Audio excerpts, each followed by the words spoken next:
Bismillahirrahmanirrahim. Assalamualaikum warahmatullahi wabarakatuh. Jadi di sini saya akan menerangkan apa kelebihan Zoom, apa kelebihan Call, Google Meet, Kelas dan sebagainya. Yang pertama Zoom. Zoom adalah perusahaan asal Amerika yang didirikan 21 April 2011, 9 tahun lalu. Markasnya di San Jose, California. Pendirinya yaitu Eric Yuan. Zoom Video Communication. Zoom adalah sebuah perusahaan teknologi komunikasi asal Amerika Serikat yang berkantor pusat di San Jose, California. Perusahaan ini menyediakan layanan perangkat telekomunikasi dan obrolan daring berbasis P2P, komputasi awan, yang digunakan untuk telekonferensi bekerja jarak jauh. Zoom tapi dikhususkan untuk meeting para pekerja atau pendidikan seperti masuk kelas yang seperti biasanya kita lakukan.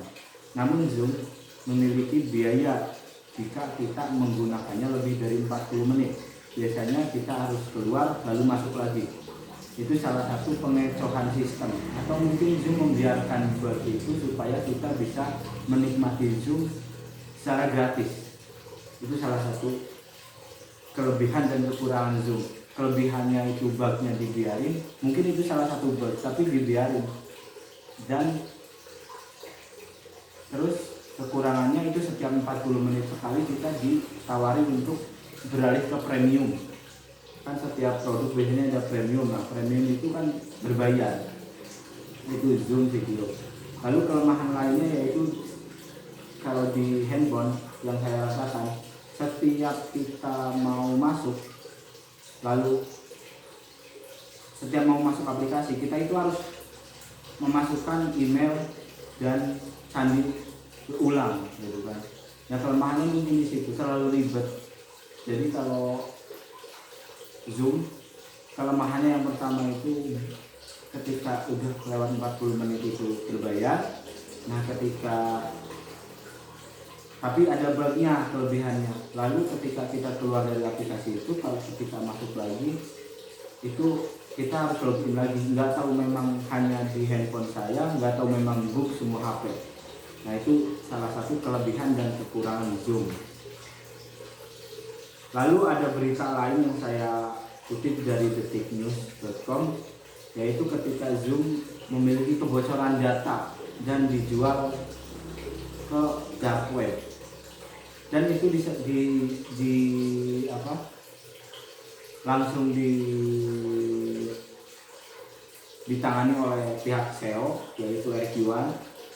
Dan kata Eric Yuan bahwa informasi tersebut adalah benar adanya ketika si data tersebut itu bocor. Namun pihak Zoom tadinya itu Eric Yuan menolak adanya informasi tersebut. Namun lama-kelamaan Eric Yuan menyadari bahwa ada kebocoran dan Eric Yuan menyadari, lalu Eric Yuan menginformasikan bahwa informasi tersebut adalah valid. Namun pihak Zoom telah memperbaiki kerusakan atau pencurian data tersebut.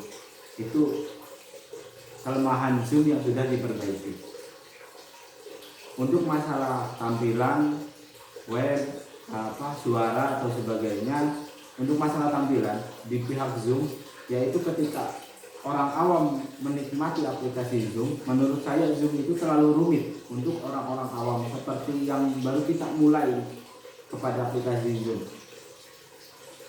Karena menurut saya Zoom itu, karena saya belum tahu kelanjutannya perusahaan tersebut, jadi Zoom itu baru memulai mendirikan membuat aplikasi itu, perusahaannya itu baru di Zoom aja, di aplikasi Zoom aja. Makanya dia nggak bisa berkaca kalau menunya itu terlalu ribet menurut saya. Jadi di setiap menu ada menu lagi gitu kan kalau di HP itu. Dan kalau di PC atau di laptop itu harus ada sesuatu yang terdownload dulu gitu, nggak langsung bisa gitu kan. Itu kelemahan Zoom. Untuk masalah gambar atau video menurut saya itu 360p lah, belum sampai 700 atau 400p, karena masih burik gambarnya itu. Lalu selanjutnya masalah suara, kalau zoom itu sudah bagus. Selanjutnya adalah FOV. FOV itu perusahaan asal Afrika yang didirikan oleh FOV Public Company, perusahaan asal Afrika Selatan. Chairman-nya Anderson Man, CEO-nya adalah Lunisa Madela. Karena saya kurang tahu banyak tentang FOV, saya hanya tahu dari YouTube dan media sosial lainnya. FOV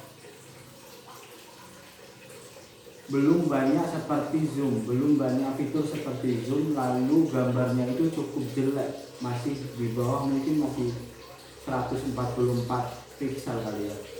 Karena saya belum pernah memakai FOV gitu kan. Yang sudah saya gunakan atau saya coba itu Google Meet, Zoom.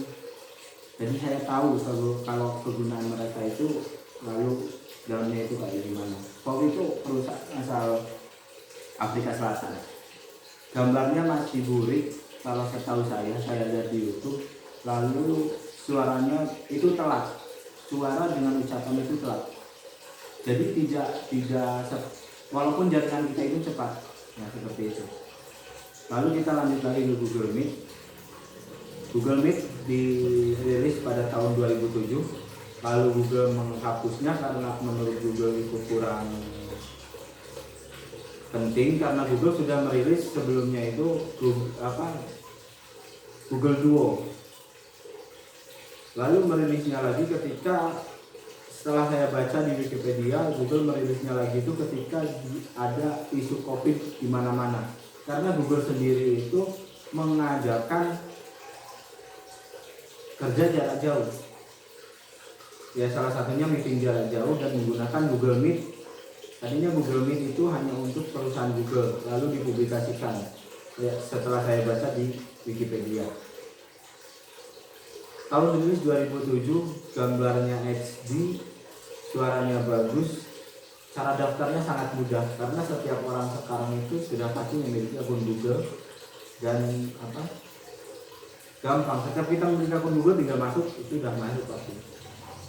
Lalu menunya itu gambarnya enak dilihat gitu, beda lah kalau kita melihat kayak Facebook sama Instagram itu beda tampilannya. Nah seperti Google Meet ini tampilannya lebih smooth dan gambarnya udah HD, suaranya pun bagus.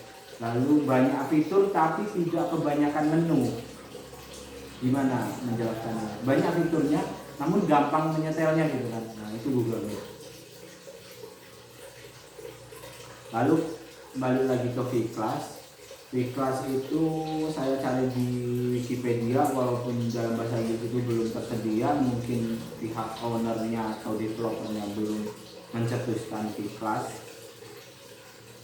Malah yang keluar itu V-Class masalah mobil V-Class.